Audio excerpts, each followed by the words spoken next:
You ask Tiger to solve.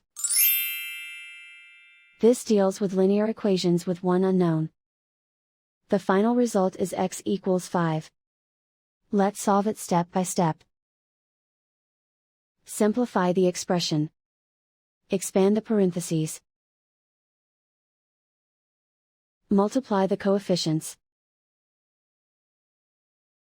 Simplify the arithmetic. Group like terms. Combine like terms. Group all constants on the right side of the equation. Subtract 11 from both sides. Simplify the arithmetic.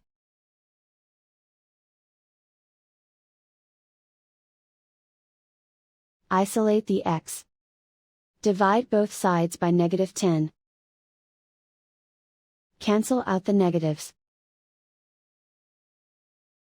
Simplify the fraction. Cancel out the negatives. Find the greatest common factor of the numerator and denominator. Factor out and cancel the greatest common factor.